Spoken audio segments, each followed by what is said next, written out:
মৰণোত্তৰ পৰীক্ষাৰ প্ৰতিবেদন গৰিমা শইকীয়া গাৰ্গক দিবলৈ যোৱাৰ পিছত কি হ'ল হে আমি আপোনালোকক এবাৰ জনাব বিচাৰিছো।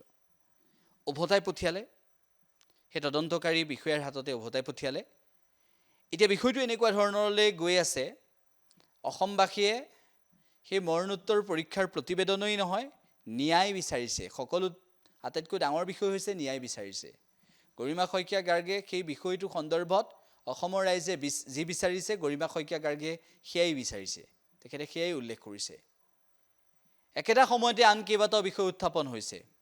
এই বিষয়বোৰ এনেকুৱা ধৰণৰ যে জুবিন গাৰ্গক লৈ, জুবিন গাৰ্গৰ মৃত্যুৰ পিছত জুবিন গাৰ্গক লৈ যিসকলে বৰ্তমান সময়ত অসমৰ প্ৰতিগৰাকী লোক কেনেদৰে শোকত ম্ৰিয়মান সেয়া নতুনকৈ কোৱাৰ প্ৰয়োজন নাই।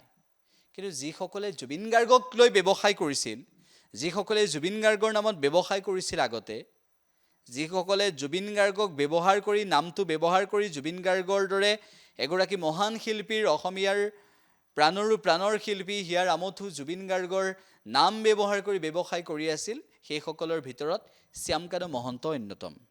সেই শ্যামকানু মহন্তই কি কৰে?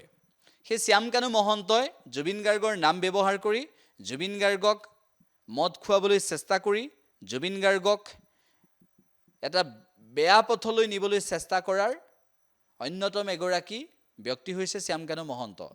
সেই শ্যামকানু মহন্ত হাত দীঘল মানুহ, শ্যামকানু মহন্তৰ লগত হাত দীঘল মানুহৰো সম্পৰ্ক, শ্যামকানু মহন্তৰ লগত ভাল সকলোৰে। তাৰ বাবে শ্যামকানু মহন্ত বাচি যাব নোৱাৰে, কিয়নো অসমৰ মানুহে চাই থাকিব সেই কথাটো। গতিকে শ্যামকানু মহন্তই এনেকুৱা কাম দীৰ্ঘদিনৰ পৰা দালালি কাম কৰি আহিছিল, আৰু অৱশেষত শ্যামকানু মহন্ত ৰাইজৰ ৰোষত পৰিছে। ৰাইজে এই চকু কথা দিছে, ৰাইজে এই বিষয়খিনিত, এই বিষয়সমূহত ৰাইজে মাত মাতিছে। এতিয়া দ্বিতীয়টো বিষয় হৈছে যে যি শেখৰজ্যোতি গোস্বামীয়ে জুবিন গাৰ্গৰ লগতেই প্ৰতিটো মুহূৰ্তত আছিল, সেই শেখৰজ্যোতি গোস্বামীয়ে কিন্তু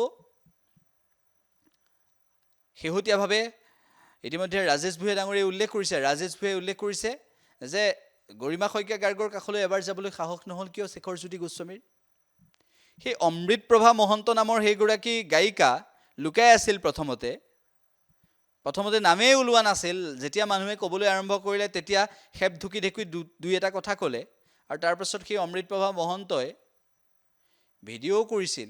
গতিকে আৰু সেই অমৃতপ্ৰভা মহন্তক লৈ বহুখিনি প্ৰশ্নৰ অৱতাৰণা থাকিব। সেই অসম এছ'চিয়েশ্যনৰ, ছিংগাপুৰৰ অসম এছ'চিয়েশ্যনৰ মানুহখিনিক এতিয়ালৈকে কিয় আনিব পৰা নাই? কেতিয়া আনিব? এতিয়ালৈকে কিয় আনিব পৰা নাই? কেতিয়া আনিব? তদন্ত কিমান আগবাঢ়িব? তদন্ত কেনেদৰে কেতিয়া আগবাঢ়িব? তদন্ত আগবাঢ়িবলৈ 2026 চন পাৰ হৈ যাব লাগিব নেকি? এনেকুৱা ধৰণৰ বিষয়বোৰ মানুহৰ মনলৈ আহিছে।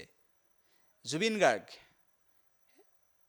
কেৱল এটা নাম নহয়, এটা অনুষ্ঠান, অসমীয়াৰ বাবে আৱেগ, অসমীয়াৰ প্ৰাণৰ শিল্পী, অসমীয়াৰ বাবে সকলো সৰ্বস্ব, অসমীয়াৰ বাবে অসমীয়াক বিশ্ব দৰবাৰত চিনাকি কৰোৱা দুগৰাকী শিল্পীৰ নাম যদি কওঁ, এগৰাকী ডক্টৰ ভূপেন হাজৰিকা, আনগৰাকী জুবিন গাৰ্গ। আৰু এই দুগৰাকী শিল্পী অবিহনে অসমীয়া জাতি অপূৰ্ণ।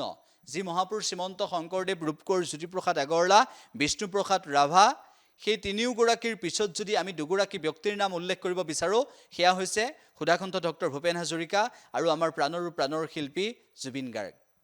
আৰু এই সকলোবোৰৰ ভিতৰত যেতিয়া জুবিন গাৰ্গক যুৱ প্ৰজন্মই আটাইতকৈ বেছি ভাল পায়, জুবিন গাৰ্গক যেতিয়া প্ৰতিটো প্ৰজন্মই ভাল পায়, জুবিন গাৰ্গৰ গীতে যেতিয়া অসমত আলোড়ন সৃষ্টি কৰি অসমক কেনেদৰে আন এটা দিশলৈ লৈ গৈছে, সাংস্কৃতিকভাৱে মানুহক চহকী কৰিছে, যুৱ প্ৰজন্মক গান গাবলৈ কেনেদৰে আকৰ্ষিত কৰালে, যুৱ প্ৰজন্মক সংস্কৃতিৰ সাধনা কৰিবলৈ কেনেদৰে আকৰ্ষিত কৰালে, জুবিন গাৰ্গৰ গীতৰ কথাই কেনেদৰে প্ৰতিগৰাকী যুৱকক হাতত নাঙলটো ধৰিবলৈ শিকালে, সেউজ বিপ্লৱৰ সূচনা কৰিবলৈ শিকালে, জুবিন গাৰ্গৰ প্ৰতিটো কথাই, প্ৰতিটো গানৰ পংক্তিয়ে কেনেদৰে অসমীয়া প্ৰতিগৰাকী ডেকাক সাহস আৰু প্ৰেৰণা যোগালে, বিপ্লৱৰ বাট দেখুৱালে, এই প্ৰতিটো কথা অসমীয়াই অনুভৱ কৰিব পাৰে। আৰু সেইগৰাকী জুবিন গাৰ্গৰ মৃত্যুৰ পিছত তেখেতৰ তদন্ত ভালদৰে নহ'ব আৰু অসমীয়াই চাই থাকিব, এয়াতো হ'ব নোৱাৰে।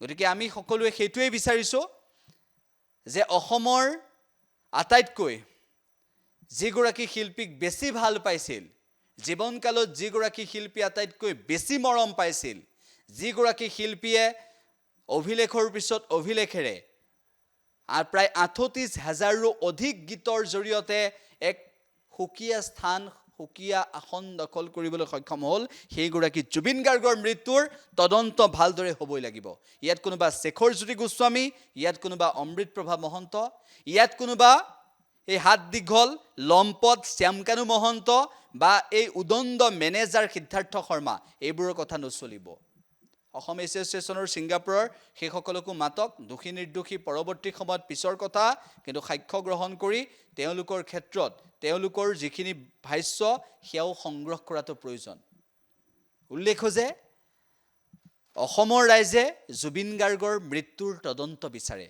আৰু এই তদন্ত ন্যায় যেতিয়ালৈকে জুবিন গাৰ্গৰ মৃত্যুৰ পিছত জুবিন গাৰ্গে ন্যায় নাপাব তেতিয়ালৈকে অসমীয়া ক্ষান্ত হৈ বহি নাথাকে সেয়েহে উচ্চ পৰ্যায়ৰ তদন্ত হ'ব লাগে বুলি সকলোৱে দাবী উত্থাপন কৰিবলৈ বাধ্য হৈছে